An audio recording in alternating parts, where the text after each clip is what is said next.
CMA का lecture number 43, ठीक है। क्वेश्चन दिए हुए थे आपको, हाँ जी। मेरा ख्याल है पहले 2 क्वेश्चन तो क्लास में ही हो गए थे। तो क्वेश्चन नंबर 3, 5, 7 और 9 ये शायद गर्ल्स का था और बॉयज़ के लिए था 4, 6, 8 और 9 दोनों नहीं करना था, पावे मुंडा है तो पावे कुड़ी। अच्छा जी, तो ये क्वेश्चन आपको दिए हुए थे। अच्छा जी, सबसे पहले आते हैं क्वेश्चन नंबर 3 और 6 दोनों सेम है। 3 और 6 की स्टोरी एग्जैक्टली सेम है, बस फ़र्क है वहाँ फुटबॉल, रग्बी बॉल, बास्केटबॉल है, वहाँ टेबल, बेंच, चेयर्स हैं। बाकी स्टोरी सेम कॉपी पेस्ट है। दोनों क्वेश्चन दोनों सेम है। एक में लेदर शॉर्ट है मटेरियल, दूसरे में टिम्बर लकड़ी शॉर्ट है मटेरियल, दोनों में मटेरियल शॉर्ट है। तो क्वेश्चन नंबर 3 और 6 में से एक पे मैं बात करूंगा, तो मैं क्वेश्चन नंबर 6 पे बात करने लगा हूं जी। किसी ने क्वेश्चन नंबर 6 किया हो खुद सॉल्यूशन देखे बगैर और उसमें मसाइल आए हों? प्रॉफिट कैलकुलेशन में जी, क्वेश्चन नंबर 3 और 6 में जिन्होंने किया है और मसाइल आए हों, आंसर देख के भी समझ ना आया हो, 3 वाले में मसाइल हैं जी, बताओ। फिक्स कॉस्ट में प्रॉब्लम है। Fix cost, budgeted fix cost लेनी है तो आपको fix cost per unit question में दी होगी और डिमांड भी दी है, उससे मल्टीप्लाई कर दो। जो डिमांड दी हुई है बजटेड वॉल्यूम है ना, वो बजटेड वॉल्यूम है, बजटेड वॉल्यूम से मल्टीप्लाई करो। क्वेश्चन देखें, अगर क्वेश्चन 3 में आए तो हमारी जो प्रोडक्ट है, क्या नाम है दिखाना यार एक मिनट के लिए। क्वेश्चन पे आए 3 पे तो हमारी प्रोडक्ट है चेयर्स, बेंचेस और तीसरी है टेबल्स। अच्छा जी, आपको क्वेश्चन में फिक्स्ड ओवरहेड पर यूनिट दिए हुए हैं,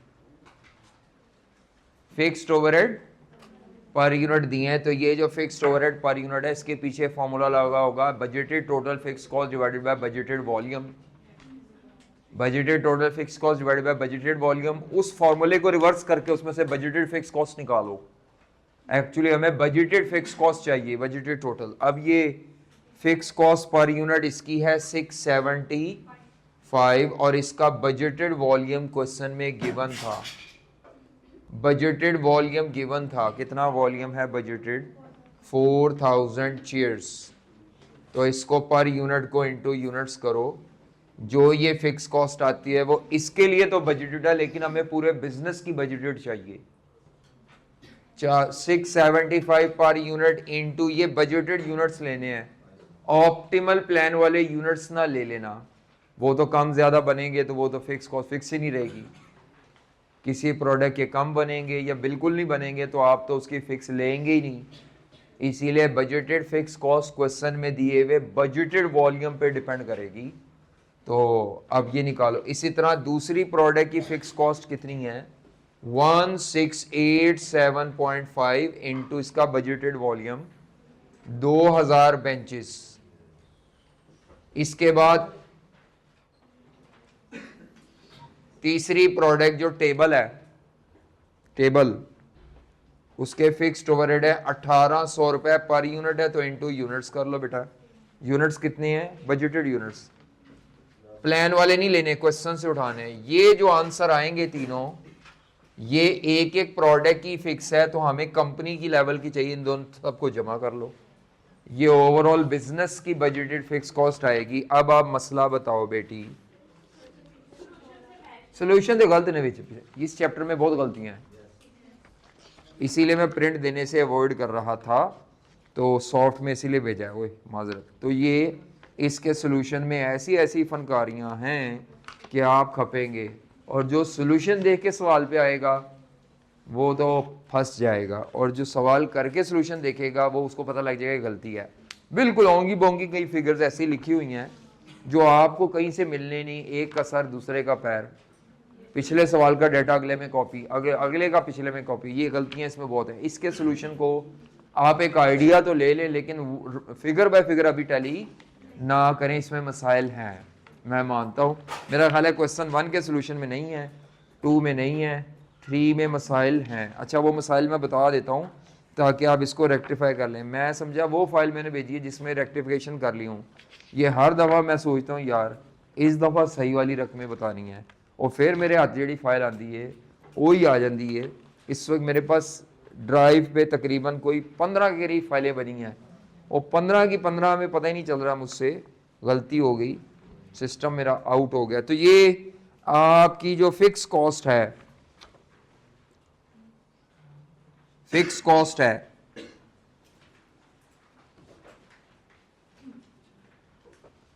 किया तो यही है, रकमें आगे गलत लिखी हुई हैं, किया तो यही है। ओए उधर 844 कहां से आ गया? 844 तो है ही नहीं, 1687.5 है, और आगे क्या है 1350 नहीं है, तो वो गलत लिखी है नीचे वाली फिगर्स, उसको ठीक करें। एक सवाल था जी, किसमें? नहीं, ये इन्हें प्रॉफिट निकालने के लिए चाहिए होगी ना फिक्स कॉस्ट, और प्रॉफिट में रेलेवेंट कॉस्टिंग अप्लाई नहीं होनी। रेलेवेंट कॉस्टिंग सिर्फ कंट्रीब्यूशन निकालते हुए अप्लाई होनी है। प्रॉफिट निकालते हुए तो एग्जिस्टिंग ले लो, नई ले लो, जो जो रकम दी है वो सब ले लें जी। इसीलिए क्वेश्चन नंबर 3 और 6 में संक कॉस्ट भी ले ली होगी प्रॉफिट निकालते हुए, ऑलरेडी स्पेंड कॉस्ट भी माइनस की हुई है, उसमें कोई एडवर्टीजमेंट की पता नहीं क्या थी, पैकिंग कॉस्ट या डिलीवरी कॉस्ट, वो संक कॉस्ट थी।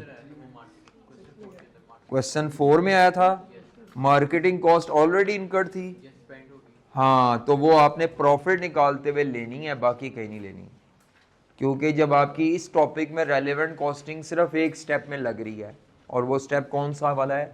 रैंकिंग, वो असल डिसीजन मेकिंग है, बाकी तो प्रॉफिट निकालना डिसीजन मेकिंग नहीं है। It is the presentation of the profit after taking the decision. Decision लेने के बाद ਤੁਹਾਡਾ प्रॉफिट कितना आएगा, वो तो रिपोर्टिंग ऑफ द प्रॉफिट है मार्जिनल से, ठीक है। तो क्वेश्चन नंबर 1 में कोई मसला था किसी का? चलो तरतीब से चलते हैं, 1 में किसी का हो, 2 में, 3 में। अच्छा 3 में प्रॉब्लम क्या आनी थी? बच्चों को ये पता ही नहीं था कि टिम्बर रॉ मटेरियल को कहते हैं।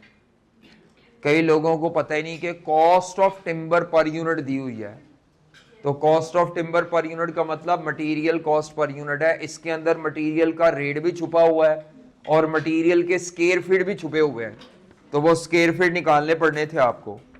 नीचे मटेरियल का नहीं, स्क्वायर फीट नहीं, सॉरी, क्यूबिक मीटर, तो मटेरियल क्यूबिक मीटर में निकलना था। इधर 1 क्यूबिक मीटर का रेट दिया हुआ है 300 रुपए, मेरा ख्याल है मटेरियल क्या आता है 300 रुपए पर क्यूबिक मीटर इंटू 2.5 होगा, शायद 2.5 है, दूसरे वाले का 7.5 क्यूबिक मीटर क्वांटिटी है, और तीसरे में 6 है, और इसमें कंपलसरी ऑर्डर भी है, तो वो मैंने आपको बता दिया था कंपलसरी ऑर्डर का क्या करना है जी। पेनल्टी का कुछ नहीं करना। पेनल्टी क्यों नहीं किया कुछ? क्योंकि हमने तो स्पेशल ऑर्डर करना ही करना है। अगर हम स्पेशल ऑर्डर नहीं करेंगे तो ऐसे फजूल में पेनल्टी देने की क्या ज़रूरत है, तो हमने करना ही करना है। ऐसा कोई भी कंपलसरी ऑर्डर जो आप ऑलरेडी एक्सेप्ट कर चुके हैं, इसको कहते हैं कमिटेड ऑर्डर, कमिटेड डिमांड। आप इसका फैसला नहीं कर रहे, ये करना ही करना है, तो इसकी पेनल्टी इग्नोर होगी। क्वेश्चन नंबर 4 किसी ने किया हो जी? जिन्होंने किया उनको मसाइल आए होंगे कुछ। इसमें 2 मशीनें दी हुई हैं, एक प्रोसेसिंग और पैकिंग, उसकी कैपेसिटी भी दी हुई है फुल, उसकी डेप्रिसिएशन भी दी हुई है। तो depreciation of the machine fix cost trade line में हो या जो भी हो, नॉन कैश आइटम है, वो तो कंट्रीब्यूशन निकालते हुए आएगी नहीं। बाकी नीचे प्रॉफिट मांगा नहीं उसने, अगर प्रॉफिट मांगा होता तो मैं डेप्रिसिएशन एक्सपेंस को क्या करता, माइनस करता। उसने सिर्फ प्रोडक्शन प्लान तक मांगा है, तो आप पहला स्टेप करेंगे, दूसरा करेंगे और तीसरा करेंगे। इस सवाल में प्रोसेसिंग मशीन लिमिटिंग फैक्टर है क्वेश्चन नंबर 4 में। जिन्होंने नहीं किया वो जाके करेंगे आज, मैंने नहीं करवाने इतने आसान सवाल, मैं अगले करवाने लगा हूँ। 9वें सवाल पे आऊंगा जी।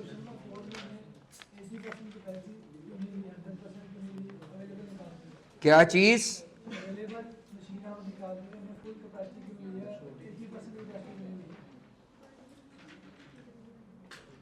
सवाल दोबारा करो बेटा। अवेलेबल मशीन आवर, हाँ पहले स्टेप के लिए वेरिफिकेशन के लिए, तो वो कितने परसेंट लिए हैं हमने? क्यों नहीं लिए? किसी भी चीज की अवेलेबिलिटी 100% ही लोगे तो पता चलेगा ना लिमिटिंग है कि नहीं। करें, लेकिन हमें जब शॉर्टेज ऑफ रिसोर्सेज होगी तो हमने हर चीज को 100% कैपेसिटी पे लेना है, फुली यूटिलाइज करेंगे आप। नहीं तो फिर तो आप अगर कैपेसिटी रख के लिमिटिंग चेक कर रहे हैं तो मैनेजर आपसे कहेगा एदा 4 पाना ही कैपेसिटी दा ए भी मुकम्मल कर। क्यों? आप किसी प्रोडक्ट की डिमांड कम बता रहे हैं, वो कहेगा भाई ये कैपेसिटी का क्या करना है, आप क्या कहेंगे उसको, बताएं जवाब। नहीं नहीं नहीं नहीं, ये कहाँ लिखा हुआ है सेटअप टाइम है? ये कहाँ लिखा हुआ है? नहीं जी, 80% कैपेसिटी यूटिलाइजेशन पे इन्होंने फिक्स्ड ओवरहेड का रेट निकाला हुआ है, ये कहा हुआ है। ये कहाँ कहा हुआ है कि आपकी मशीन 100% कैपेसिटी पे काम नहीं कर सकती? ये तो कहीं नहीं कहा हुआ। उसने कहा है जो फिक्स्ड एफओएच पर यूनिट निकले हैं, इसको निकालने के लिए जो फॉर्मूला लगाया वो लगाया budgeted fix cost divided by जो बजटेड नीचे कैपेसिटी लिया है वो 80% लिया है। बाकी ये कहाँ लिखा है कि प्रोसेसिंग की मशीन और पैकिंग की मशीन 80% कैपेसिटी पे काम कर सकती हैं? ऐसी कोई बात नहीं लिखी हुई, ठीक है। और बल्कि उसने तो डेप्रिसिएशन दी ही फुल कैपेसिटी पे है। फुल कैपेसिटी कितनी है प्रोसेसिंग की? 1.5 लाख और पैकिंग की 1 लाख। अगर आप फुल से नीचे लेंगे कैपेसिटी और वेरीफाई कर रहे हैं लिमिटिंग, तो वो तो जो बाकी कैपेसिटी आप नहीं ले रहे 20%, उसका हमने अचार डालना है। ये वाला डायलॉग इसीलिए बोला है मैंने, ताकि आपसे को पूछे तो आपके पास क्या जवाब होगा। आप कहेंगे मशीन काम नहीं कर सकती, वो कहेगा बताओ कहाँ लिखा हुआ है कि machine can only work at 80% capacity, it can not work at full capacity। ये कहीं लिखा हुआ है तो मुझे दिखा दे बात। वो तो फिक्स्ड ओवरहेड के नीचे जो रेट है वो तो आप नॉर्मल कैपेसिटी की बेस पे निकालते हैं रेट, वो फुल कैपेसिटी की बेस पे रेट नहीं निकलता, वो इसीलिए 80% पे लिया है। लेकिन लिमिटिंग फैक्टर वेरीफाई करने के लिए चीजें फुल कैपेसिटी पे देखी जाएंगी। हाँ जी, क्वेश्चन नंबर 5 में बताओ भाई, 5 में। चौथे में किसी का कोई मसला? जिन्होंने किया है, जिन्होंने नहीं किया अच्छी बात है, बहुत अच्छी बात है जी। क्वेश्चन नंबर 5 किसी ने किया हो जी? क्वेश्चन नंबर 5 किसी ने किया हो जी? क्वेश्चन नंबर 5 किसी ने किया हो? किया किसी ने? इसमें कोई मसाइल हो? नहीं है। लो जी, मैं पूछने लगा सवाल कुड़ियो जी। इसमें ये एक मंथली पेरोल दी है बेटी, बताएं आप, ये खातून जो बैठी हैं, ये इसका क्या ट्रीटमेंट है बेटी? आपको कैसे पता चला ये फिक्स कॉस्ट है बेटी? बोलना नहीं, बाकी एक अच्छा मंथली, तो इससे ऊपर भी कहीं मंथली दी हुई है या इससे अगली आ जाओ। क्वेश्चन नंबर 7 पे आओ, इसमें भी मंथली वेजेस दी हुई है 15,000 रुपए।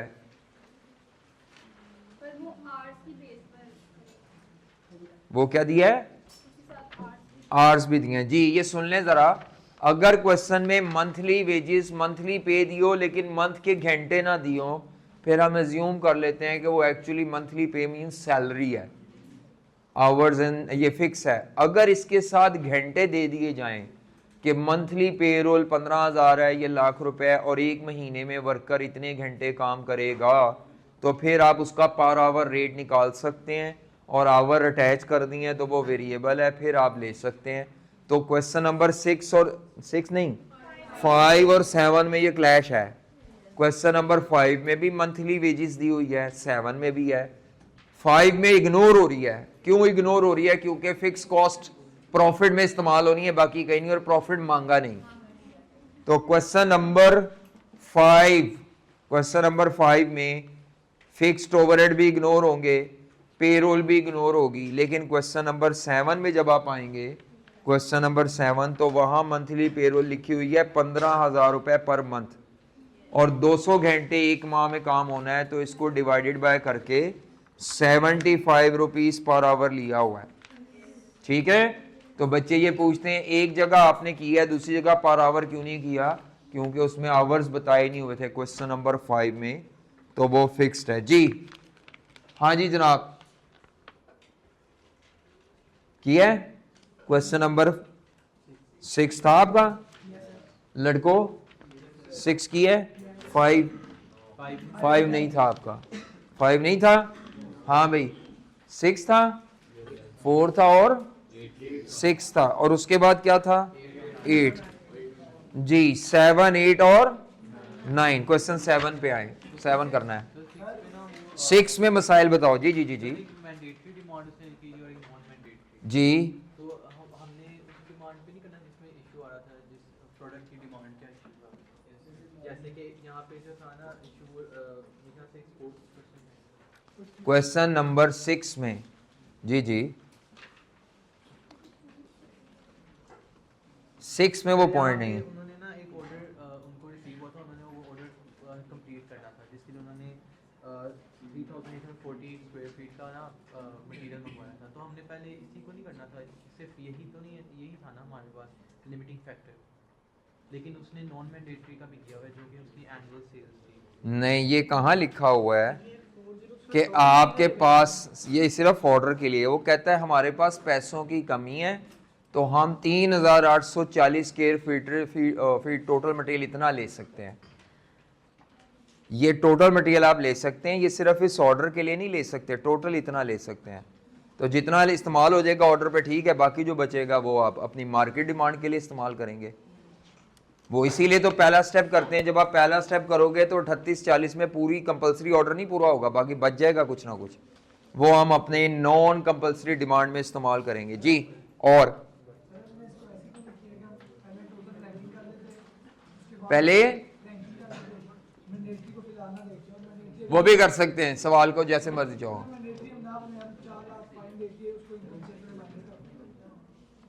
अच्छा जी, इन्होंने एक सवाल पूछा है, इन्होंने कहा है कि हम ऐसे क्यों नहीं कर रहे कि हम उसको देखें ही ना, हम वो मार्केट की डिमांड को बनाएं और फिर ये देखें कि हमें पेनल्टी देनी चाहिए कि नहीं देनी चाहिए। बेटा ये आपने इंग्लिश ध्यान से पढ़नी है। अगर इंग्लिश में कंपनी ने कोई भी ऑर्डर ऑलरेडी एक्सेप्ट कर लिया हुआ है, already accepted means you are bound to perform, you have no choice. जिस चीज पे चॉइस नहीं है उस पे आप क्या डिसीजन मेकिंग करेंगे मुझे बताएं। आप जो करना चाह रहे हैं वो वहां फिक्रा क्या लिखा होगा, company is planning whether to undertake this special order और नॉट, ये भी फैसला करना है, और मार्केट की डिमांड का भी, फिर वो आप हरकत फरमा सकते हैं। अभी तो कंपनी ने क्या हरकत करने को कहा है कि भाई हमने गवर्नमेंट का ऑर्डर एक्सेप्ट कर लिया है। जब आपने कोई चीज एक्सेप्ट कर ली इट मींस बाइंडिंग एग्रीमेंट हो गया है। तो बाइंडिंग एग्रीमेंट पे फैसला नहीं होता, फैसला आजाद चीजों का होता है, पाबंदियों का नहीं होता। ठीक है, आगे क्वेश्चन नंबर 5 हो गया। 6 में किसी का कोई मसला? कितनी जल्दी टॉपिक खत्म हो रहा है, कुछ भी नहीं किया, टॉपिक खत्म हो रहा है। 7वां क्वेश्चन सॉल्व करना है, आ जाओ। 7, 8, 9 ये 3 करने हैं। 7, 8, 9 तीनों तो नहीं हो पाएंगे। 7, 8, 9 चलें क्वेश्चन 7 पे आ जाए, करना है को जरा कुछ हाथ से भी कर लें, ऐसे ज़बानी कलामी। कई लोग मेरी शक्ल देखते पहने कि उस्ताद वाइट बोर्ड कब यूज़ करेंगे, ठीक है, तो मैं उनकी शक्ल से मुतासिर होकर क्वेश्चन नंबर 7 पढ़ रहा हूँ। अच्छा सवाल है रिवीजन के लिए, पहले 6 सवालों में कुछ नहीं है, ओंगे बोंगे सवाल है। क्वेश्चन नंबर 7 पे आओ बेटा। क्वेश्चन 7 बॉयज का है या गर्ल्स का, जिसका भी है। 7, 8, 9 8, 9 कर लिया है, अच्छी बात है।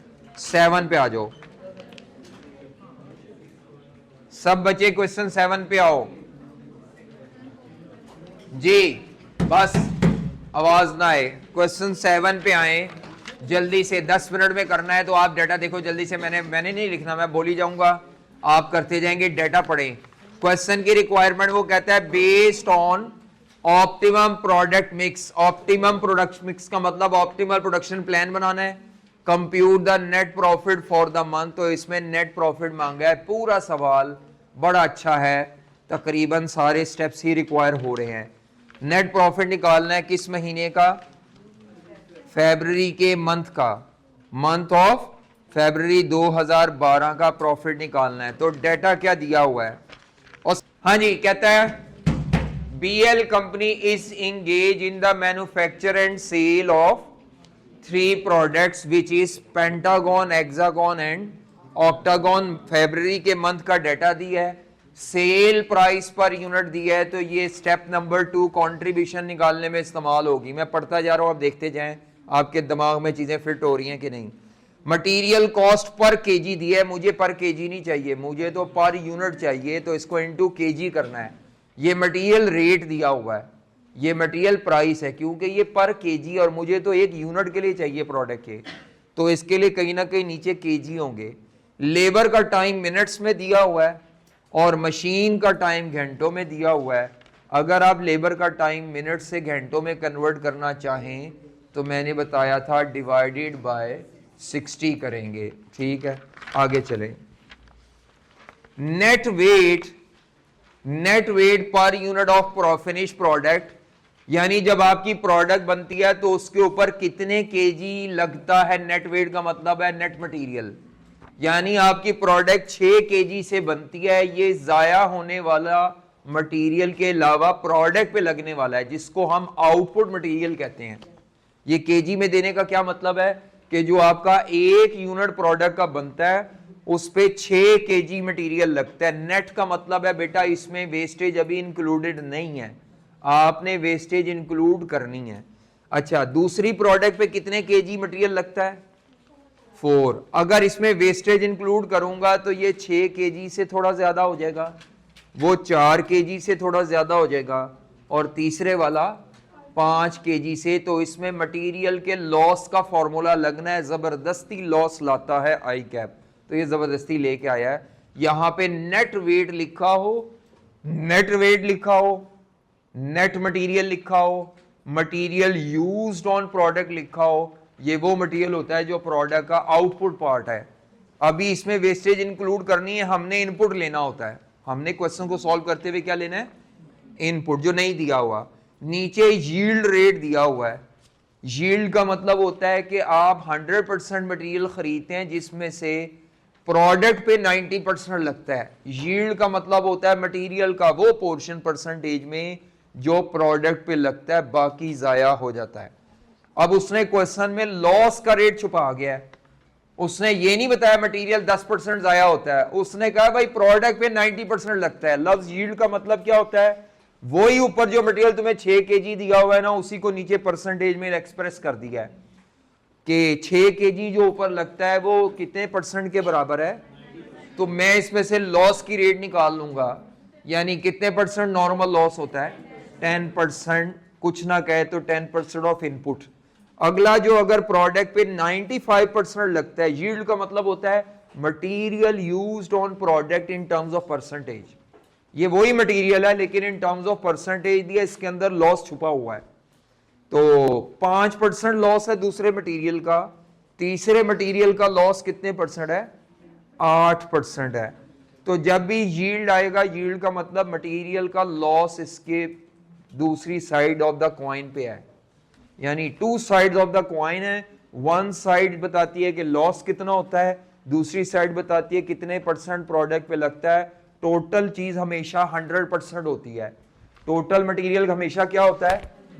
Total material 100%। अगर 100% में से जाया ना बताया हो, ये बता दिया हो कि प्रोडक्ट पे कितना लगता है परसेंटेज में, तो इसी को आउटपुट भी कह देते होते हैं। तो ये परसेंटेज में अगर 90% का है तो इसका मतलब है second side of the coin ये है कि ज़ाया कितना होता है, हमें ये चाहिए परसेंटेज। कई बच्चे इसको भी यूज़ कर लेते हैं, मैं तो इक्वेशन बनाऊंगा और मैं ये 10% यूज़ करूंगा। पहले मटेरियल का वेस्टेज रेट कितना है, दूसरे का, तीसरे का, एस्टिमेटेड डिमांड ये प्रोडक्ट की डिमांड है। अच्छा जी, ये कहाँ इस्तेमाल होती है, ये पहले स्टेप में लिमिटिंग फैक्टर को वेरीफाई करने में भी इस्तेमाल होगी, फिर ये नीचे जब ऑप्टिमल प्लान बनाएंगे तब भी इस्तेमाल होगी।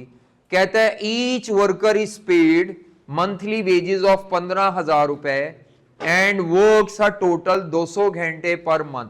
हर वर्कर कितने तादाद नहीं बताई, लेकिन उसने कहा है हर वर्कर आपका 200 घंटे हर महीने में काम करता है और आप 15,000 रुपए हर वर्कर को देते हैं, तो इससे वेजेस रेट पर आवर निकल आएगा। वेजेस रेट पर आवर कितना आता है, कैलकुलेट करें, 15,000 रुपए डिवाइडेड बाय 200 घंटे, मेरा ख्याल है 75 रुपए, 75 आना चाहिए, 75 रुपीज पर आवर आना चाहिए। ठीक है, यही हरकत हम क्वेश्चन 5 में नहीं कर पाए, क्योंकि वहां पर मंथली पेरोल 15 लाख रुपए तो दी है, लेकिन मंथ में लेबर घंटे कितने टोटल काम करती है वो नहीं बताए, लेबर के कितने घंटे अवेलेबल हैं ये नहीं बताया, या एक वर्कर या वर्कर मंथ में कितने घंटे काम होता है ये नहीं बताया। ठीक है, ये क्लियर बताएगा तो फिर आप कर सकते हैं, अदरवाइज नहीं। नेक्स्ट आगे चलें, कंपनी का जो फैक्ट्री ओवरहेड रेट है, जो फैक्ट्री OAR है आपका, वो कितने % है, ये जो लिखा हुआ है ना, BL's factory overhead cost per unit is estimated at 20%, ये आपको OAR दिया हुआ है, फैक्ट्री के साथ फिक्स नहीं लिखा, वेरिएबल नहीं लिखा, बल्कि ये आपका FOH का पूरा OAR दिया हुआ है, 20% ऑफ। तो जो आपका मटेरियल कॉस्ट की रकम आएगी पर यूनिट पे, आप उसका 20% करोगे तो FOH आ जाएंगे, क्या आ जाएंगे। और रेलेवेंट कॉस्टिंग में मैंने कहा था FOH या पूरा रेट तो रेलेवेंट नहीं होता, ये मैंने आपको उसमें ग्लोबल प्राइवेट लिमिटेड में करवाया था जब मैं रेलेवेंट कॉस्टिंग करा रहा था। पूरा FOH का रेट रेलेवेंट नहीं है, पूरा OAR रेलेवेंट नहीं होता, वेरिएबल पोर्शन रेलेवेंट होता है, फिक्स को डू नथिंग, फिक्स इररेलेवेंट होता है। तो ये जो 20% ऑफ मटेरियल कॉस्ट का है ये OAR दिया हुआ है। आगे क्या कहता है, कहता है फिक्स्ड ओवरहेड 5 मिलियन के एस्टिमेटेड है। ठीक है, तो ये तो एस्टिमेटेड मतलब बजटेड है, ये तो इनकम स्टेटमेंट बनाते हुए सेम छापा लग जाएंगे, टोटल में बजटेड दिए हैं। और वो कहता है ये हर प्रोडक्ट में अगर एलोकेट किए जाएं तो किस बेस पर एलोकेट हो सकते हैं, ये तो मार्जिनल एब्जॉर्प्शन कॉस्टिंग में करना होता है, रेट शीट, मैंने तो मार्जिनल से करना है, उसमें फिक्स कॉस्ट टोटली लेके चलते हैं, ये इग्नोर होगा, ये वाली लाइन का कोई इस्तेमाल नहीं कि फिक्स्ड ओवरहेड मशीन आवर की बेस पे एलोकेट होते हैं, मैं इसका कोई यूज़ नहीं करूँगा। कहता है जी मशीन आवर टोटल कितने अवेलेबल हैं, टोटल मशीन आवर कितने अवेलेबल हैं, टोटल कितने अवेलेबल हैं, 1 लाख। अब इस सवाल में सबसे पहले ये मसला है, क्या चीज वेरीफाई करें लिमिटिंग फैक्टर के तौर पे, मशीन आवर को वेरीफाई करें। कैसे पता चला मशीन आवर वेरीफाई करें, पूरे महीने के अवेलेबल मशीन आवर भी दिए हैं और क्वेश्चन में 1 यूनिट के मशीन आवर भी दिए हैं। लेबर आवर को अगर आप वेरीफाई करना चाहें, लेबर आवर पर यूनिट पे तो दिए हैं, पूरे महीने के टोटल नहीं दिए, वो 1 वर्कर के दिए हैं, मुझे क्या पता बंदे कितने हैं। लेबर आवर को कई बच्चे चेक करने की कोशिश में लग जाते हैं, सर जी लेबर आवर को भी तो वेरीफाई करें आप। तो अगर कोई बच्चा लेबर आवर्स को वेरीफाई करना चाहता है तो नंबर ऑफ वर्कर्स का होना जरूरी है, उसके बगैर लेबर आवर वेरीफाई। उसके बाद मटेरियल को वेरीफाई क्यों नहीं कर रहे, मटेरियल टोटल कितने केजी अवेलेबल है, क्वेश्चन में ये नहीं बताया, सिर्फ ये बताया हुआ है कि पर के 1 यूनिट पे कितने केजी लगना है। किसी भी चीज को लिमिटिंग फैक्टर वेरीफाई करने की 2 कंडीशन है। पहली, वेरीफाई करने की कितनी कंडीशन है, 2। कितनी कंडीशन है, कौन कौन सी। पहली, 1 यूनिट पे मटेरियल या 1 यूनिट पे लेबर आवर्स या 1 यूनिट पे मशीन आवर कितने लगते हैं वो दिए होने चाहिए। और टोटल पीरियड के, जिस पीरियड का सवाल हल कर रहे हैं उस पीरियड के total labour our, total material और टोटल मशीन आवर भी होना जरूरी है फॉर द पीरियड, जैसे यहाँ फॉर द मंथ होने चाहिए। तो सवाल में हर उस चीज को बेटा वेरीफाई करना है। ओ सोरियो क्या बता रहा हूं, क्या बता रहा हूं बेटी, दोबारा बताता हूं, जागो। हैं तुम लिखी भी जा रही थी और सो रही हो साथ साथ। तो किस चीज को वेरीफाई करना है? वेरीफाई करने की लिमिटिंग की दो कंडीशन है। पहली, पर यूनिट भी डाटा हो और टोटल भी अवेलेबल हो। ठीक है, इस सवाल में machine our can be verified, other things can not be verified, क्योंकि लेबर आवर वो अवेलेबल नहीं है। तो मैं यहाँ पे छापने लगा हूं जल्दी से, आप जरा देखें कि ये ऐसे ही हो रहा है आपसे अगर आपने किया है। तो ये बड़ा अच्छा सवाल है, बल्कि छाप क्या रहे हैं, जल्दी जल्दी करो, चलो सारे करो, जो करके हैं वो भी दोबारा करें जी। हाँ जी, जो करके हैं वो भी दोबारा करें, फारिग नहीं बैठना। लिखो जी, वेरिफिकेशन ऑफ लिमिटिंग फैक्टर, जल्दी। या जो करके हैं वो चलो चेक कर लो, कोई नहीं, इतना जुल्म नहीं करते वैसे, ये अभी दूसरे वालों से भी कराना है। तो वेरिफिकेशन ऑफ लिमिटिंग फैक्टर मैं ये स्टेप लाजमी करूंगा। तो स्टेप नंबर 1, जल्दी करो, जल्दी, टाइम कम है, मैंने ये 9वें सवाल पे आना है। इसके बाद वेरिफिकेशन ऑफ लिमिटिंग, 8वां पढ़ूंगा। वेरिफिकेशन ऑफ लिमिटिंग फैक्टर, कई लोग 9वां सिर्फ छाप आए होंगे। 9वां सवाल बड़ा अच्छा है, वो घुमा देता है। हाँ जी, वेरिफिकेशन ऑफ लिमिटिंग फैक्टर, तो उसमें लिखें जी रिक्वायर्ड मशीन आवर्स। बस भाई जल्दी जल्दी देखो, रिक्वायर्ड मशीन आवर्स। हाँ जी, प्रोडक्ट का नाम है, मैं लिखूंगा पेंटागन मींस पी लिखूंगा बस, मैं पूरा वैसे पेपर में पूरा लिखना होता है, एच, और तीसरा है ओ।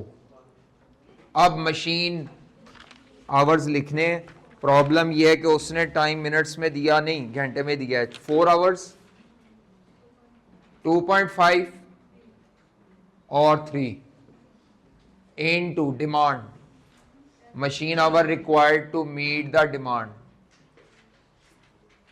तो डिमांड थी पहली प्रोडक्ट की 10,000 यूनिट्स, 20,000 यूनिट। इस क्वेश्चन को कराने की दो वजूहात हैं, एक तो इसमें वेस्टेज है, दूसरी वजह यह है कि इस क्वेश्चन में आपका OER को सेपरेट भी करना है, 9,000 यूनिट्स। तो 40,000 घंटे, 50,000 मशीन आवर और 27,000 मशीन आवर चेक करें। 90 और ये 17 मशीन आवर टोटल रिक्वायर्ड है। ज़रा स्पीडीली करें। Available, total available machine hours कितने हैं? लेबर आवर अवेलेबल नहीं बताए हुए, इसीलिए मैं वो नहीं कर पाया। मशीन आवर टोटल अवेलेबल हैं 1,00,000 घंटे, तो इट मीन्स 17,000 घंटों की इदारे को शॉर्टेज है। तो क्वेश्चन नंबर 7 का पहला स्टेप हो गया। वेरिफिकेशन के बाद दूसरा step number 2, contribution per unit of limiting factor and ranking. Contribution per unit of limiting factor and ranking, तो इसमें हमारी तीनों प्रोडक्ट पेंटागन, हेक्सागन, ऑक्टागन, तीनों की sale price per unit data copy करना होता है, minus variable cost per unit. तो वेरिएबल कॉस्ट में सबसे पहले आएगा मटेरियल कॉस्ट पर यूनिट, जिसकी वर्किंग करेंगे। हाँ जी, मटेरियल कॉस्ट। इसके बाद लेबर कॉस्ट पर यूनिट, एक लाइन छोड़ दें, variable FOH cost per unit, working 2। तो ये आपके पास वेरिएबल कॉस्ट आएगी, माइनस करके ये आ जाएगा कंट्रीब्यूशन मार्जिन पर यूनिट, जिसको डिवाइडेड बाय करना है लिमिटिंग फैक्टर पे। लिमिटिंग फैक्टर है मशीन आवर, तो ये आ जाएगा contribution per unit of limiting factor, और उसके बाद ranking. Contribution per unit of limiting factor and ranking, per unit of limiting factor and ranking जी। तो डेटा कॉपी करना है सिंपली, 2 वर्किंग है जिस पे थोड़ा टाइम लगेगा। सेल प्राइस हमें दी हुई थी, sale price 2300 rupees, 2300 rupees, rupees में डाटा लिख रहे हैं 2300 रुपीज़ पर यूनिट। उसके बाद है 1550 और उसके बाद है 2000 पर यूनिट। मटेरियल को छोड़ दें, लेबर पे आ जाएं तो लेबर का था 15,000 रुपये पर आवर इंटू 200 घंटे, तो 75 rupees per hour into labour hours per unit. अगर लेबर टाइम मिनट्स में दिया है तो कोई मसला नहीं, डिवाइडेड बाय 60 कर लें उसको। मिनट्स में अगर टाइम दिया हुआ है तो कोई इशू नहीं, मिनट्स दिए हुए थे, डिवाइडेड बाय 60 करके घंटों में कन्वर्ट कर लें। इधर एक लाइन में ये लिख दें। हाँ जी, तो मेरे हिसाब से ये क्या आता है 75 इंटू मेरा ख्याल है 25 आता है, 25 रुपए per unit. Next, sorry 37.5.25। Limiting factor machine our, ये वर्किंग करके आएंगे दोनों। हाँ जी, मशीन आवर है 4 घंटे, 2.5 घंटे और 3 घंटे मशीन आवर।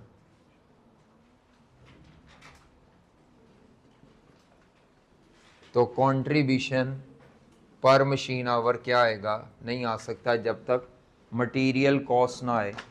तो मटेरियल जब वेस्टेज आ जाती है तो ये फॉर्मूला लगता है। तो वर्किंग 1 यहाँ करने लगा हूँ, वर्किंग 1। अगर मटेरियल की वेस्टेज आ जाए या मटेरियल का लॉस आ जाए, हमें यील्ड से पता चलेगा, यील्ड के कुछ ज़ाया भी होता है, बाकी प्रोडक्ट पे लग जाता है। तो फॉर्मूला होता है total material purchased and use, जिसको कहते हैं इनपुट। जितना मटेरियल प्रोडक्ट पे लगता है, मटेरियल यूज्ड ऑन प्रोडक्ट, इसी को आउटपुट कहते हैं, इसी को यील्ड भी कहते हैं। अगर परसेंटेज में लिख लें तो इसी को नेट मटेरियल भी कहते हैं, इसी को नेट मटेरियल भी कहते हैं या नेट वेट।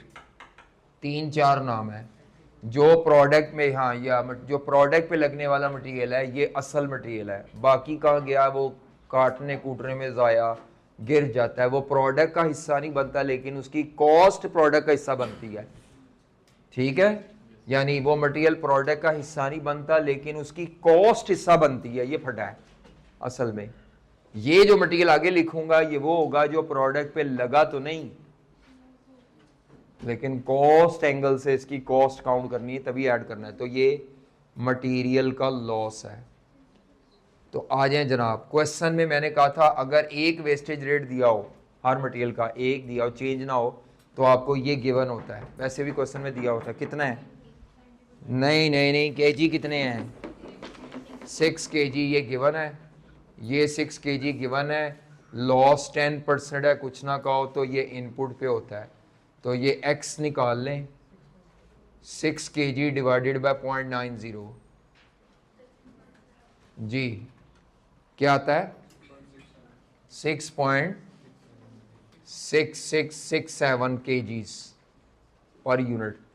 4 डेसिमल्स तक लिखता हूं मैं जब इस तरह सेम पैटर्न चल रहा हो, रिपीटिंग पैटर्न। 6.6667। अगले मटेरियल में भी यही फॉर्मूला लगना है। हाँ जी, x निकालना है और वहाँ 6 केजी नहीं लगता प्रोडक्ट पे, वहाँ लगता है प्रोडक्ट पे नेट वेट 4 केजी। और उधर जो ज़ाया होता है, अगर 95% यील्ड है तो 5% वेस्ट होता है, कुछ ना कहे तो इनपुट का वेस्ट होता है 5%। तो x निकालना है 4 केजी डिवाइडेड बाय 0.95। कुछ बच्चों ने सिर्फ ये रट्टा लगाया होता है, वो ये भी लिख देते हैं, तब भी काम चल जाता है। यानी आप ये इक्वेशन लगाने की बजाय इधर यही कर लेते यहाँ पे भी तो चल जाना था। तो ये आता है 4.2105 kgs पर यूनिट। और तीसरा जो मटेरियल है, हाँ जी, वो प्रोडक्ट पे कितना लगता है, वो लगता है 5 kg और ज़ाया होता है 8%। तो ये x निकालना है 5 kg divided by 0.92 5.4348 kgs per unit. अब यहां पे हम आते हैं जब, तो मटेरियल का 250 रुपए पर केजी का रेट दिया हुआ है, 250 रुपए पर केजी रेट है, मल्टीप्लाइड बाय जो आपने केजीज निकाले हैं अभी ये वर्किंग में, मल्टीप्लाइड बाय केजीज। 250 रुपए पर केजी गिवन है क्वेश्चन में, पर केजी वाला ना यहां छापा लगा दीजिएगा, पर केजी नहीं पर यूनिट चाहिए, तो वो मल्टीप्लाइड बाय केजीज ये हमने चैप्टर 1 में सीखा हुआ है, मटेरियल के केजी से वो केजी निकाल लिए हैं। तो ये आप करोगे तो पहला आ जाएगा मेरा ख्याल है 1166.67 1666। अच्छा लड़ते क्यों 10.63 ये वाली रकमों से 1052.63 पर यूनिट को राउंड नहीं करता मैं, इसको भी 4 डेसिमल्स तक लिखना चाहें तो मर्जी है आपकी, ठीक है, नहीं तो कम से कम 2 डेसिमल्स तक। अगला क्या है 1358.70। अब जरा लिखना छोड़ दें क्योंकि ये वर्किंग 2 जो हमने करनी है ये बार बार आपको मिलेगी, और आई कैप की ये भी एक पसंदीदा वर्किंग है। तो आई कैप की 2 पसंदीदा वर्किंग है, जैसे गुलाब जामुन मेरे पसंदीदा मिठाई है, तो आई कैप की पसंदीदा वर्किंग एक तो ये मटेरियल का लॉस है, हर जगह के नहीं खाता गुलाब जामुन। अच्छा वर्किंग 2 पे आते हैं, तो ये आई कैप की फेवरेट वर्किंग है। पहली क्या है लॉस दे देगा, दूसरी हमें यहाँ पे लिखने हैं वेरिएबल ओवरहेड्स, और जो क्वेश्चन में इंग्लिश लिखी हुई थी वो थी फैक्ट्री ओवरहेड्स। जब भी फैक्ट्री ओवरहेड परसेंटेज में दे दे, पर आवर पे दे दे, पर यूनिट पे दे दे, तो वो OAR दिया हुआ है, वो आपको फैक्ट्री ओवरहेड OAR है, उसमें से फिक्स अलहदा करना है और वेरिएबल अलहदा करना है, फिक्स अलहदा और वेरिएबल अलहदा। तो अब उसने आपको क्वेश्चन में क्या कहा है, यहां पे सब बच्चे गलती करते हैं, तो मैं ये निकालने लगा हूं वेरिएबल FOH की कॉस्ट पर यूनिट। ये जरा गौर से देख ले, वेरिएबल FOH की कॉस्ट पर यूनिट। पेंटागन पहली प्रोडक्ट है, मैं पहले बस P के लिए कर रहा हूं, बाकी को दफा मारे फिलहाल। अभी पेंटागन मैंने आपको कहा था OAR क्वेश्चन में दिया होगा, कितना दिया हुआ था 20% ऑफ। मुझे कैसे पता चला ये OAR है, क्योंकि फैक्ट्री ओवरहेड लिखा है तो उसमें फिक्स भी शामिल है और परसेंटेज में दिया है। तो बेटा जब भी फैक्ट्री ओवरहेड परसेंटेज में आएंगे वो OAR है, OAR मींस उसमें फिक्स भी शामिल है और वेरिएबल। तो आपको मटेरियल कॉस्ट का 20% लेना है, मटेरियल कॉस्ट है 1666 जी, इसका लें अगर आप 20%, तो हमारे पास जो FOH की कॉस्ट पर यूनिट, या OAR नहीं लिखना तो आप कह सकते हो सर जी FOH की कॉस्ट पर यूनिट आती है 333.33 या जो 4 तक ये पर यूनिट आती है। जो बच्चे ये नहीं लिखना चाहते वो OAR भी लिख सकते हैं पर यूनिट पे। इसने यहां नहीं आ जाना, इसने क्यों नहीं आना, इसमें फिक्स ओवरहेड्स भी शामिल हैं और वेरिएबल ओवरहेड्स भी शामिल हैं। तो फिक्स्ड ओवरहेड इसमें से मैं अलहदा कर दूंगा, फिक्स्ड का OAR अलहदा कर दूं, तो बाकी जो बचेगा वेरिएबल ओवरहेड्स का OAR वो रेलेवेंट है हमारे लिए। यहां पे वो कहते हैं यहां पे हाई लो के लिए ओवरहेड कॉस्ट 2 वॉल्यूम्स पे होना जरूरी है। इसके साथ तो कोई वॉल्यूम ही नहीं दिया बेचारे के साथ, और वैसे भी ये पहले खुद भी पर यूनिट है। हाई लो लगाने के लिए बेटा 2 वॉल्यूम के साथ टोटल एफओएच कॉस्ट हो, पर यूनिट ना हो। अच्छा अब मसला क्या है? मसला यह है आई कैप को, क्योंकि ये बार बार आनी एडजस्टमेंट, आई कैप ने अच्छा एक एहसान हम पे करता है, वो एहसान ये होता है इसका डाटा देता है और हम कैलकुलेट करते हैं ये बैलेंसिंग फिगर निकालेंगे, और ये बैलेंसिंग निकाल के उधर आ जाएगी। जब भी ये पॉइंट आया ना, मैंने global private limited relevant costing का क्वेश्चन कराया था, तो उसमें भी ये दिया हुआ था, इसका डाटा दिया हुआ था जो कि कैलकुलेट, और ये कहां से आएगा? Balancing figure. रेलेवेंट कॉस्टिंग के मुताबिक वेरिएबल ओवरहेड्स जिस मर्जी शक्ल में दिए हों रेलेवेंट होते हैं।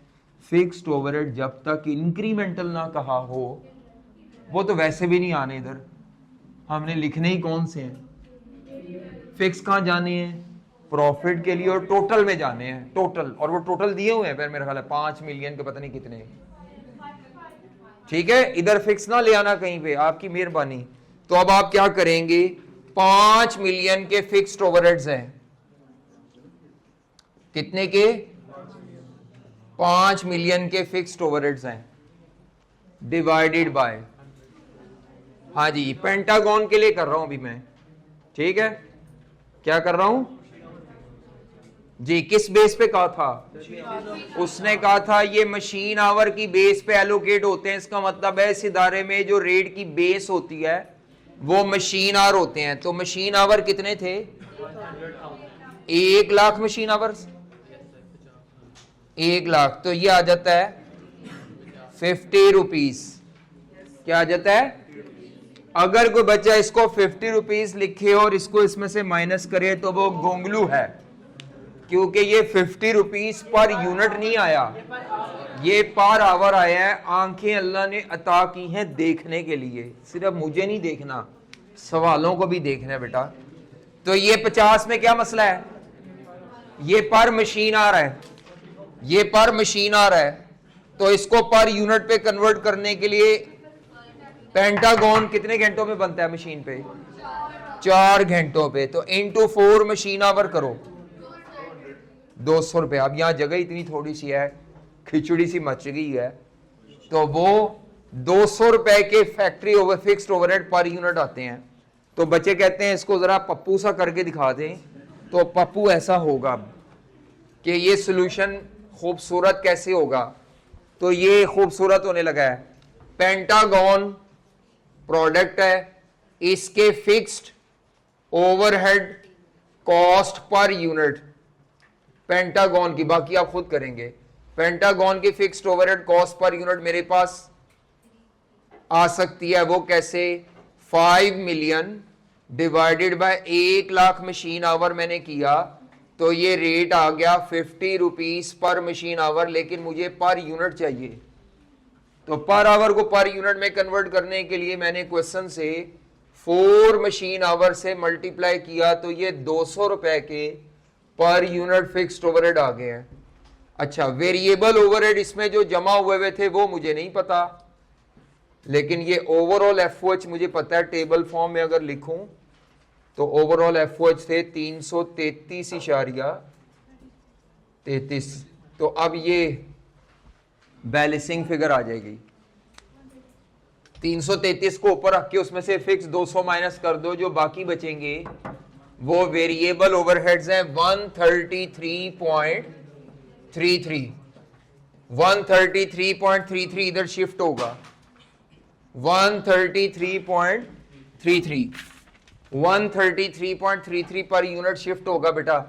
पर यूनिट और पर आवर का जो बच्चे ख्याल नहीं रखते, मुझे ये आदत है साथ लिखने की बचपन के दिनों से, जब से मैं सीए प्रोफेशन पढ़ा रहा हूं और पढ़ भी रहा था, तो ये गलती मेरे से नहीं होती। आप सब 50 उठा के बाहर लिख देते हैं, क्योंकि आप चलो लिखते नहीं, लेकिन पढ़ो तो सही कि ये निकला क्या है बेटा। ये 50 रुपीज पर यूनिट तब निकलता जब नीचे हमने क्या लिखे होते?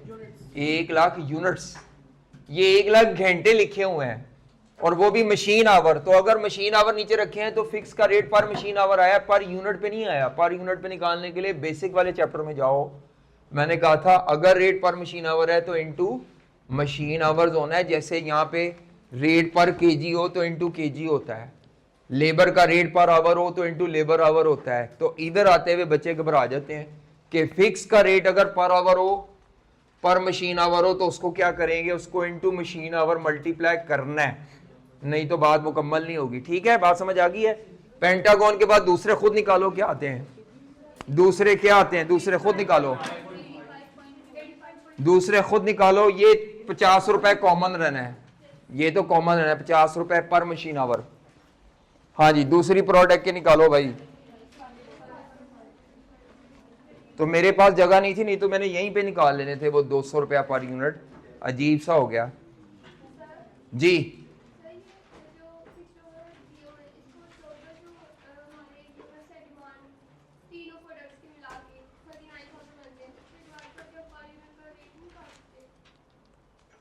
उस पे फिर आप समझेंगी बेटा कि हर प्रोडक्ट पे सेम मशीन आवर लग रहे हैं।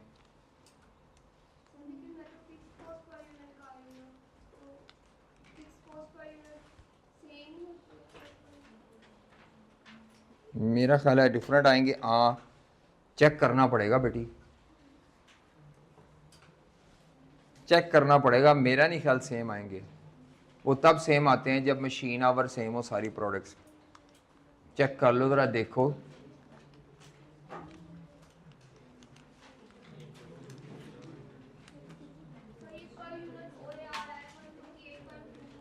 किसका? हाँ, तो वो फिर हर प्रोडक्ट का तो वो सेम नहीं होगा, किसी में कम घंटे लग रहे हैं, किसी में ज़्यादा। आप सेम ले जाएंगी, बात समझ आ रही है। मेरे पास कितना आ रहा है 200। चलो आप एक ही प्रोडक्ट का देख लो, आपका क्या आ रहा है बेटी 120। हाँ, इसका मतलब है आप मशीन आवर में आने वाली फ्लक्चुएशन को कंसीडर नहीं कर रही और क्वेश्चन की बताई हुई बात के अगेंस्ट जा रही हैं, इग्नोर करके जा रही हैं। ठीक है, ये हो सकता था अगर वो कहता fixed overhead are based upon budgeted production, फिर आप ठीक थी। चलो आगे वो रैंकिंग शैंकिंग होगी और प्लान बनेगा जी। किसी ने बनाया हो? ये कितना आता है 85.53 74 जी। 1825 1176 1537, ये वेरिएबल कॉस्ट का टोटल है और माइनस करके contribution 475 per unit, 370 per unit, 463 divided by machine our पर मशीन आवर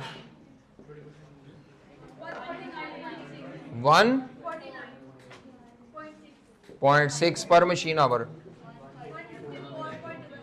डबल 3। ये देखना जरा, इतना ही है।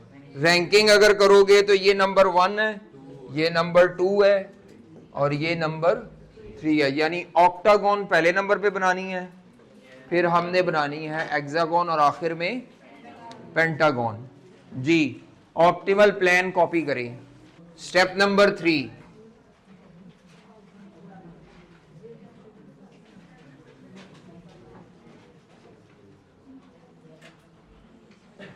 स्टेप नंबर 3 ऑप्टिमल प्लान जी। बेटा ऑप्टिमल प्लान आपने जब बनाया होगा तो मेरा ख्याल है प्रोडक्ट्स लिखी होंगी, उसके बाद जो शॉर्टेज थी वो टोटल मशीन आवर और तीसरे कॉलम में production units ji.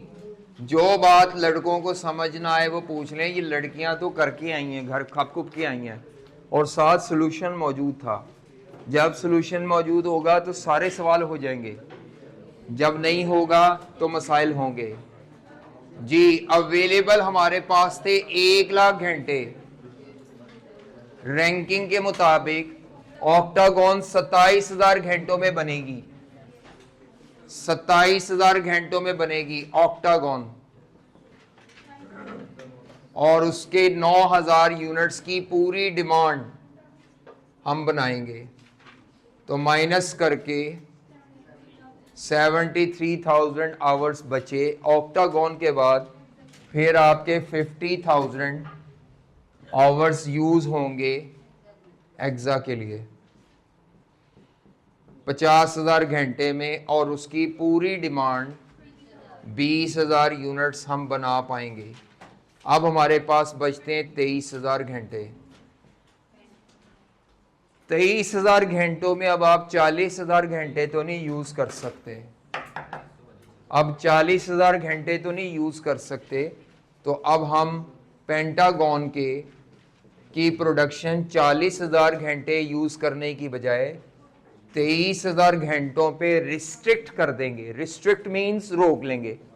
We can not use more than 23,000 घंटे, 40 नहीं, 23,000 घंटे रख के कैलकुलेट कर ले और यूनिट्स फाइंड कर ले, यूनिट्स फाइंड कर ले, यूनिट्स फाइंड कर ले। तो मेरा ख्याल है आप लोगों ने करना है 23,000 घंटे डिवाइडेड बाय 4 घंटे एक यूनिट पे, 5750 यूनिट्स। ऑप्टिमल प्लान आ गया, 9,000 यूनिट, 20,000 यूनिट, और तो ये 23,000 घंटों को 4 घंटों पे डिवाइड कर लेंगे तो ये आ जाएगा। ये क्यों ऐसे किया है? एक्चुअली यहां जो 40,000 घंटे थे उसकी जगह मैंने बचे हुए 23,000 घंटे फीड किए, ये 4 घंटे कांस्टेंट है। रिवर्स कैलकुलेट करके ये 10,000 की जगह मैंने एक्स रख के अननोन यूनिट्स निकाल लिए, यानी ये 4 घंटे उधर जाकर डिवाइड हो जाएंगे। तो 23,000 टोटल घंटे डिवाइडेड बाय 4 घंटे पर यूनिट।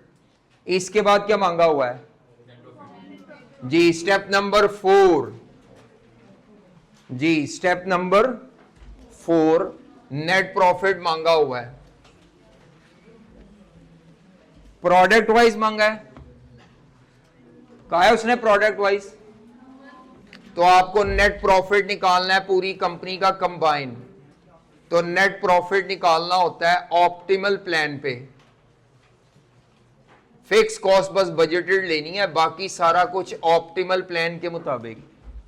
तो ये हम इनकम स्टेटमेंट बनाएंगे, बाकी शॉर्टकट जुगाड़ू तरीके भी पाए जाते हैं, वो आप लगा सकते हैं वैसे इस क्वेश्चन में, क्योंकि उसने इनकम स्टेटमेंट रिक्वायर नहीं की। कि कहा है उसने नेट प्रॉफिट, उसने कहा नेट मतलब इनकम स्टेटमेंट नहीं कहा, तो any shortcut can be applied. अब मैं आपको बताता हूं सबसे आसान शॉर्टकट क्या है। सुन लें जी, सुन लें, सबसे आसान शॉर्टकट क्या है। देखो मैंने ये पर यूनिट कंट्रीब्यूशन निकाला हुआ था ऑक्टा का, एक्सा का, पेंटा का। पहली कौन सी प्रोडक्ट है? ऑक्टा के 9,000 यूनिट पूरे बन के बिकेंगे, और एक यूनिट बेचने से, ऑक्टा का एक यूनिट बेचने से जो हमें कंट्रीब्यूशन आएगा 463 का, यानी आप कैलकुलेटर पे क्या करेंगे 463 per unit into 9,000 unit plus दूसरी प्रोडक्ट एक्सा के 20,000 यूनिट बना रहे हैं, मल्टीप्लाइड बाय एक यूनिट पे कितना कंट्रीब्यूशन कमाएंगे 374। मैं शॉर्टकट बता रहा हूं आपको। क्या शॉर्टकट है? ये कंट्रीब्यूशन पर यूनिट पकड़े, मल्टीप्लाइड बाय जितने जितने यूनिट बनाए हैं, और उन सबको बाद में एडअप कर लीजिएगा। टोटल कंट्रीब्यूशन बिजनेस का आएगा माइनस फिक्स कॉस्ट, 2 लाइनों में इनकम स्टेटमेंट खत्म। यानी शॉर्टकट तरीका क्या है? टोटल कंट्रीब्यूशन मार्जिन पकड़ें, और मैंने ये कई दफा वहां सॉल्यूशन में बनाया हुआ है। टोटल कंट्रीब्यूशन मार्जिन लेके माइनस इसमें से क्या कर दें बजटेड टोटल फिक्स कॉस्ट, जो कि 5 मिलियन दी हुई है। सिर्फ टोटल कंट्रीब्यूशन निकालना है जी, सिर्फ क्या निकालना है, टोटल कंट्रीब्यूशन। अब मेरी आदत है, मैं कंट्रीब्यूशन किस तरह निकालता हूं, जो प्रोडक्ट है उसको ध्यान से उठाना है। पहली प्रोडक्ट ऑक्टा है, ऑक्टा के यूनिट्स और ऑक्टा का कंट्रीब्यूशन, एक यूनिट 463 रुपए कमा रहा है कंट्रीब्यूशन, तो ऑक्टा के 9000 यूनिट्स बनाकर बेचेंगे आप, प्लस दूसरी प्रोडक्ट एक्सा के 20,000 यूनिट बनाएंगे और एक यूनिट पे है 374 का। तीसरी जो पेंटागन है उसके एक यूनिट का कंट्रीब्यूशन कितना है, एक यूनिट का, ये नहीं लेना, ये लेना है एक यूनिट का 475, शॉर्टकट है ये, इनटू, अगर वो इनकम स्टेटमेंट मांग ले फिर ये शॉर्टकट लगाएंगे तो नंबर कटेंगे। इनकम स्टेटमेंट का मतलब होता है प्रॉपर फॉर्मेट बनाओ, sale revenue minus variable cost, contribution आएगा फिर फिक्स। तो ये शॉर्टकट तब लगना है जब उसने रिक्वायरमेंट में कहा नहीं प्रिपेयर इनकम स्टेटमेंट, और ये ज्यादातर लगता है शॉर्टकट। कितना आता है ये टोटल, 1437 8250, 1437 8250 आपकी बिजनेस की तमाम प्रोडक्ट्स जितनी जितनी बना के बेची हैं उन सब का कलेक्टिव कंट्रीब्यूशन है। ये कंट्रीब्यूशन पूरी कंपनी का है, ये कंट्रीब्यूशन सिर्फ ऑक्टा का है, ये कंट्रीब्यूशन सिर्फ एक्सा का है। और ये कैसे निकाला है, एक यूनिट का कंट्रीब्यूशन ज़रब यूनिट सोल्ड, जितने बनाया है ये सारे बिकने हैं, इन्वेंट्री तो है कोई नहीं, जितने बनाया है ये सारे बिकने हैं। ठीक है, पता लग गया क्या आंसर आता है, 9378250, 9378250। तो ये खवातीन तो बड़ी खुश हैं कि हमने किया हुआ है और ये वही चीज़ करवाई जा रहे हैं। ठीक है, तो क्वेश्चन हो गया हमारा शॉर्टकट से। अगर हम शॉर्टकट ना करते तो फिर क्या करना था, फिर इनकम स्टेटमेंट ऐसे बननी थी, यहां से पकड़ते sale price per unit into units, ये रेवेन्यू लिखते पहले, फिर माइनस टोटल वेरिएबल कॉस्ट में ये उठाते 1825 इंटू जो भी है, तो फिर आते वही यहीं पे आना था, आपने लैंड इधर ही करना था, लेकिन इससे ऊपर दो लाइनें और आनी थी, total sale revenue minus total variable cost equal to total contribution. मैंने शायद फॉर्मेट बताया था मार्जिनल में क्या होता है, टोटल सेल माइनस क्या होता है, total variable cost equal to क्या आता है, कंट्रीब्यूशन मार्जिन, और माइनस टोटल फिक्स कॉस्ट। जी क्वेश्चन नंबर 8 पे आ जाएं। क्वेश्चन नंबर 8 किसी ने किया हो? हाँ जी, क्वेश्चन नंबर 8 किसने किसने किया है बताओ भाई। क्वेश्चन नंबर 8 जी, अच्छा जी, क्वेश्चन नंबर 8 पर आ जाएं।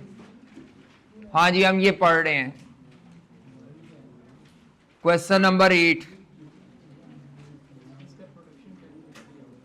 इसका प्रोडक्शन प्लान नहीं दिया हुआ, गलत दिया हुआ है, ठीक कर लेते हैं अभी जी। क्वेश्चन नंबर 8 पर आओ भाई। ओ जवानों, सॉल्यूशन से टैली नहीं किया जी। क्वेश्चन नंबर 8 में वो कहता है requirement, determine optimal production plan for the next year. अगले साल का आपने ऑप्टिमल प्लान बनाना है, assuming that company can not afford to terminate the export sale contract because of heavy damages payable in case of. इसका मतलब है वो आपको कह रहा है भाई एक्सपोर्ट सेल तो करनी करनी है, जब भी आपको कोई कंपलसरी सेल दे दे या मैंडेटरी दे दे तो आपने उसकी रैंकिंग रूंकिंग ना करने बैठ जाइएगा, ये तो करनी करनी है। You can not afford to terminate का मतलब है आपके पास इसमें कोई चॉइस नहीं है, ये तो करनी करनी है। रैंकिंग होती है नॉन कंपलसरी की, ये बात पहली दफा बताने लगा हूं। रैंकिंग होती है हमेशा किसकी, जिसमें आपको आजादी है, चॉइस है, कम ज्यादा बना सकते हो। जो चीज बनानी पूरी पूरी है, और बनानी भी क्यों है, मजबूरी है, रैंकिंग वो एग्रीमेंट है या जो भी है। तो क्वेश्चन में वो कहता है द फॉलोइंग प्रोजेक्शंस, प्रोजेक्शंस किसे कहते हैं, बजटेड डाटे को, एस्टिमेटेड डाटे को। The following projections are contained in the budget of scientific ocean limited for the year ending 31 December 2014, पूरे साल का डाटा है। लोकल सेल दो प्रोडक्ट्स हैं, प्रोडक्ट C031 और D032। तो लोकल सेल में आपके पास चॉइस है, रैंकिंग लोकल सेल की होगी, एक्सपोर्ट सेल के अंदर चॉइस नहीं है, तो ये कंपलसरी होगी। एक्सपोर्ट सेल के कितने यूनिट बेचने हैं, हाँ जी, एक्सपोर्ट सेल के कितने, एक्सपोर्ट सेल C031 के 25,000 यूनिट और 2100 रुपए की प्राइस पे। 2100 का कुछ नहीं करना आपने, क्योंकि इनकम स्टेटमेंट बनानी हो तो जरूरत है, नहीं तो नहीं। तो ये 2100 रुपए का डू नथिंग। उसके बाद दूसरी प्रोडक्ट का, अच्छा इसका लोकल कितना बना के बेचना है, 40,000 यूनिट और 1965। तो ये 1965 की सेल प्राइस इधर इस्तेमाल होगी। लोकल वाली क्यों इस्तेमाल होगी, एक्सपोर्ट वाली में यू हैव नो चॉइस, इसीलिए रैंकिंग होनी लोकल के लिए है, तो सारा लोकल की प्राइसेस का डाटा लेके चलना है। अच्छा जी, तो लोकल सेल प्राइस 1965 लेंगे, यूनिट डिमांड 40,000 है, एक्सपोर्ट सेल की प्राइस इग्नोर होगी, यूनिट्स 25,000 हैं। इसी तरह D032 दूसरी प्रोडक्ट में लोकल सेल प्राइस 1410 है, जिसमें आपके पास चॉइस है, वो ले लेंगे। यहाँ पे यूनिट्स उसके 50,000 है, एक्सपोर्ट सेल प्राइस इग्नोर होगी कंपल्सरी होने की वजह से, डिमांड लेकिन आपको चाहिए क्योंकि ये प्लान श्लान बनाना है। आगे नीचे रॉ मटेरियल और लेबर का डाटा दिया है। अब कई बच्चे यहाँ पे ढूंढते हैं सर जी लोकल का अलहदा और एक्सपोर्ट का डाटा अलहदा क्यों नहीं दिया। एक्चुअली प्रोडक्ट बनती एक ही जगह पे है, बिकती फर्क है, ठीक है। कोई भी चीज जो बनती है फैक्ट्री में तो वो बनती फैक्ट्री में ही है। हाँ, लोकल मार्केट में का मतलब local cell with in Pakistan बिक जाएगी, एक्सपोर्ट का मतलब वही चीज कहाँ बिकेगी, बाहर, और आप उसकी प्राइस डिफरेंट है, लेकिन मैन्युफैक्चरिंग डिफरेंट प्रोडक्ट्स की नहीं हो रही। तो C031 की लोकल में के लिए बेचो या एक्सपोर्ट के लिए बेचो, आपको एक यूनिट बनाने में क्या कॉस्ट करनी पड़ती है, रॉ मटेरियल कितना लगता है। अब इसको पढ़ने का तरीका कई बच्चों को नहीं आता। ये 25 रुपए पर केजी आपको रेट दिया हुआ है, और आगे केजीज ब्रैकेट में लिखने का मतलब ये 4 केजीज हैं, तो आप करेंगे 25 rupees into 4 KG, so it will be क्या आएगा 100 रुपीज का मटेरियल। दूसरी प्रोडक्ट में आएगा शायद 75 रुपीज का मटेरियल। इसी तरह रॉ मटेरियल बी का मटेरियल का रेट 60 रुपए है पर केजी, केजी है 3.5 से मल्टीप्लाई करो 210 और 156। लेबर में भी ऐसे ही आएंगे 250 रुपया पर आवर इंटू 2.4 600 और 500 रुपए। सेमी स्किल्ड में भी ऐसे ही आएगा 120 रुपीज इंटू, हमें कैसे पता चलता है कि ये केजी आवर्स है, तो जो ब्रैकेट में बोल्ड करके लिखा हुआ है वो इसलिए लिखा हुआ है कि अंधे को भी नजर आ जाए कि ये जो रकमें दी हुई हैं ये केजी लीटर घंटे है। नेक्स्ट कहता है वेरिएबल ओवरहेड्स जो हैं वो C031 के और D032 के 125 हैं और 60 है। अभी तक सवाल में सिर्फ एक मसला आया है, एक्सपोर्ट सेल की अलहदा प्राइस क्यों दी है तंग करने के लिए, उसका कोई इस्तेमाल नहीं है। आपने रैंकिंग करनी सारी लोकल सेल प्राइस लेके माइनस सारी कॉस्ट करो, कंट्रीब्यूशन निकालो, रैंकिंग करो, और रैंकिंग भी लोकल की करनी है, एक्सपोर्ट पे रैंकिंग ना लगा देना, एक्सपोर्ट तो करनी करनी है। अच्छा, नीचे कहता है फिक्स्ड ओवरहेड जो है सेलिंग एडमिन वो 3 मिलियन पर मंथ, अंडरलाइन करें पर मंथ। हम सवाल पर मंथ नहीं कर रहे, फॉर द ईयर के लिए कर रहे, ऊपर लिखा हुआ था फॉर द ईयर का, रिक्वायरमेंट में भी लिखा हुआ था।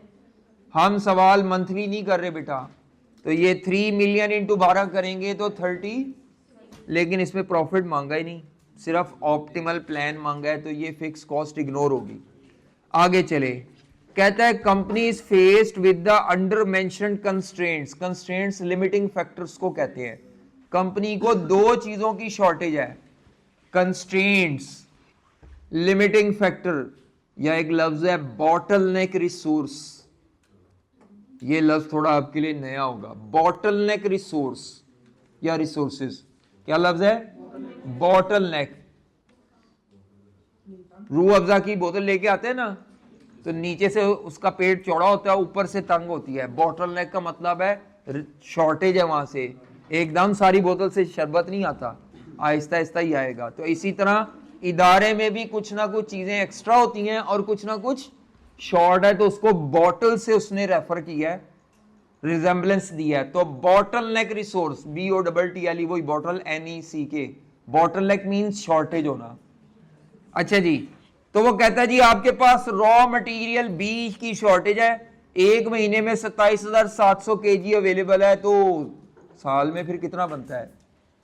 साल का कितना बनता है यार, करना 27,700 एक महीने में अवेलेबल है, तो पूरे साल में 332,4। इस पे किसी बच्चे को मसला नहीं हुआ था। ज्यादा बच्चे नीचे वाले पॉइंट में घूम जाते हैं कि ये क्या कह रहा है, वो कई लोगों से निकलता नहीं, हालांकि ये भी अवेलेबल आवर्स ही निकालने हैं।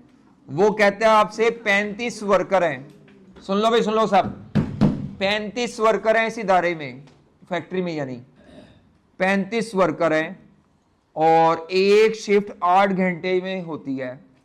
एक शिफ्ट कितने घंटे की है? 8 घंटे की है। और फैक्ट्री महीने में कितने दिन ऑपरेट होगी? 25 दिन। और कितनी शिफ्टों में? तो अगर 8 घंटे की एक शिफ्ट है और एक शिफ्ट 8 घंटे की, दूसरी भी 8 घंटे की, तीसरी भी, इसका मतलब है फैक्ट्री 24 घंटे चलती है एक दिन में। और ये जो घंटे घंटे दिए होते हैं ये पर वर्कर होता है डाटा, मैंने पहले भी एक दफा बताया था। ये पढ़ने का तरीका होता है, ये पर वर्कर होता है, जबरदस्ती इनटू नंबर ऑफ वर्कर्स करना है। तो अब आपको मैं इसको कैसे करूंगा? 8 घंटे की पर शिफ्ट मल्टीप्लाइड बाय एक दिन में है 3 शिफ्टें, तो एक दिन का काम हो गया 24 घंटे। एक दिन का काम कितने घंटे का हो गया? 3 शिफ्टों में 24 घंटे का। और महीने में 25 दिन काम है तुम्हारे पूरे निकाल के, तो 24 घंटे इनटू 25 दिन इन अ मंथ कितने बने? 600। साल के कितने बनेंगे? इनटू 12 महीने करो। अगर एक वर्कर हो ना तो पूरे साल में 7200 घंटे काम करेगा, लेकिन इन्होंने एट अ टाइम 35 वर्कर से काम कराना है, तो इनटू 35 वर्कर करो, या पहले कर लो या बाद में कर लो, 2,52,000 घंटे अवेलेबल आवर्स आ जाएंगे। इस सवाल में दोनों ही लिमिटिंग फैक्टर हैं। इस सवाल में दोनों ही चीजें लिमिटिंग हैं। अब आप क्या करेंगे? जब दो लिमिटिंग फैक्टर होते हैं तो आप यहां पे 2 कॉलम बना लेंगे, ठीक है? बार बार ना लिखना, मतलब 2 कॉलम बना लो, एक के ऊपर मटेरियल बी लिख लो, एक के ऊपर रैंकिंग। ये कंट्रीब्यूशन एक दफा निकलेगा, इसके बाद आपको ये रैंकिंग 2 दफा करनी पड़ेगी। एक दफा contribution per unit divided by वो मटेरियल रैंकिंग होगी, फिर दोबारा करोगे contribution per unit divided by, 2 दफा रैंकिंग आएगी। रैंकिंग कॉन्ट्राडिक्टरी नहीं आएगी, सेम रैंकिंग आएगी। कॉन्ट्राडिक्टरी आए तो उसके लिए लीनियर प्रोग्रामिंग अप्रोच है।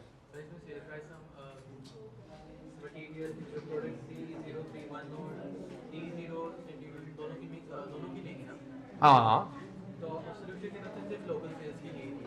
किसके लिए है? एक्सपोर्ट, यही तो बता रहा था अभी। लो, जब मैं सवाल पढ़ रहा होता हूं तो तुम मुझे ऐसे ऐसे देख रहे होते हो, झूम झूम के, झूले लाल झूले लाल। नहीं बेटा, मैंने बता दिया है, एक्सपोर्ट सेल कंपलसरी सेल है। क्या कहा है? कंपलसरी सेल की रैंकिंग नहीं होती, इसीलिए सारा डाटा लोकल के लिए किया। अच्छा भाई, रैंकिंग कितनी दफा होगी? 2 दफा। कंट्रीब्यूशन 1 दफा निकालना है, लेकिन contribution per unit divided by पहले मटेरियल बी करना है, फिर कंट्रीब्यूशन डिवाइडेड बाय जो स्किल्ड या लेबर है उस पे करना है।